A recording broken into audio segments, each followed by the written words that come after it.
এক যুগ পর উচ্চ আদালতের রায়ে রাজনৈতিক দল হিসেবে নিবন্ধন ফিরে পেল জামায়াতে ইসলামী।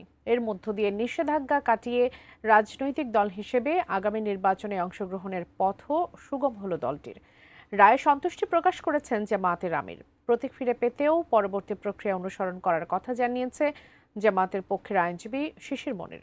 আরও জানাচ্ছেন ইমতিয়াজ আলম।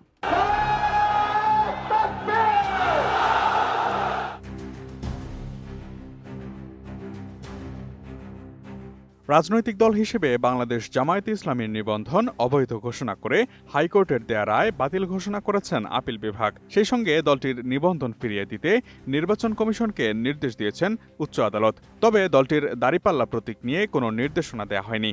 এ বিষয়টিও নির্বাচন কমিশনকেই বিবেচনা করতে বলা হয়েছে। ১ জুন রোববার সকালে নির্বাচন কমিশনকে দলটির নিবন্ধন ফিরিয়ে দিতে নির্দেশ দিয়েছেন আপিল বিভাগ। প্রধান বিচারপতি ড.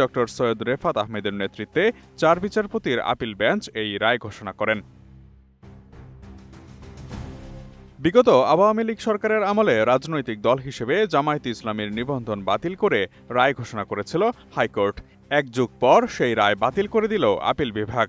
গত ১৪ই মে আপিলের শুনানি শেষে রায়ের জন্য রোববার কার্যতালিকায় এটিকে ১ নম্বরে রাখা হয়। এই রায়ের মধ্য দিয়ে দীর্ঘদিন পর ভোটের রাজনীতিতে ফেরার, এমনকি আগামী ত্রয়োদশ জাতীয় সংসদ নির্বাচনে অংশ নেয়ার পথ খুলল জামায়াত ইসলামীর।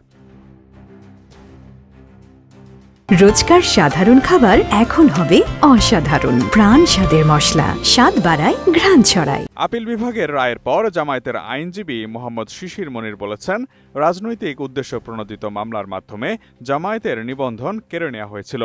আগামীকালকের মধ্যেই আদেশের সংক্ষিপ্ত কপি হাতে পেলে তা নিয়ে নির্বাচন কমিশনের কাছে যাবেন বলেও জানান তিনি। কমিশন অতি দ্রুত নিবন্ধন ও দাঁড়িপাল্লা প্রতীক দলটিকে বুঝিয়ে দেবেন বলেও প্রত্যাশা করেন তিনি। আজকে বাংলাদেশ জামায়াতে ইসলামী তার নিবন্ধন ফিরে পেল এবং প্রতীকের ব্যাপারটিও ইলেকশন কমিশনের সামনে রেফার করা হলো আদার ইস্যু হিসেবে। এই জন্য আমরা মামলার শর্ট অর্ডার চেয়েছি। আমরা আশা করি আগামীকালকের মধ্যেই মামলার সংক্ষিপ্ত আদেশ আমরা হাতে পাব।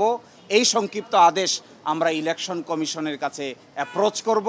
বাকিটা ইলেকশন কমিশন আইন অনুযায়ী অতি দ্রুত জামাতের নিবন্ধন এবং জামাতের প্রতীক বুঝিয়ে দিবেন, এটা আমরা প্রত্যাশা করি। এদিকে এই রায়ের পর সামাজিক যোগাযোগ মাধ্যম ফেসবুকে নিজের অভিব্যক্তি প্রকাশ করেছেন জামায়াতে ইসলামীর আমির ডক্টর শফিকুর রহমান। রোববার সকালে জামায়াতের আমির তার ভেরিফাইড ফেসবুক পেজে দেয়া এক পোস্টে লিখেছেন, বাংলাদেশ জামায়াতে ইসলামীর নিবন্ধন সংক্রান্ত হাইকোর্টের দেয়া ন্যায়ভ্রষ্ট রায় আজ প্রধান বিচারপতির নেতৃত্বে ৪ সদস্যের বেঞ্চ বাতিল ঘোষণা করেছে।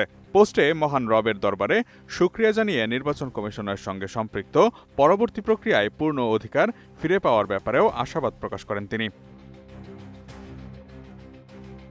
২০০৮ সালের ৪ নভেম্বর বাংলাদেশ জামায়াতে ইসলামীকে নিবন্ধন দেয়া হয়। পরের বছর তরিকত ফেডারেশনের তৎকালীন সেক্রেটারি জেনারেল সৈয়দ রেজাউল হক চাঁদপুরী সহ কয়েকজন জামায়াতের নিবন্ধনের বৈধতা চ্যালেঞ্জ করে আদালতে রিট করেন।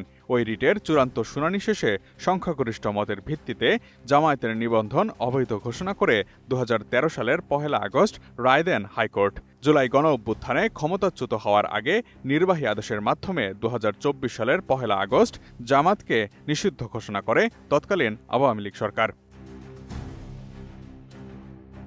Imtiaz Alam, desk report, ATN news.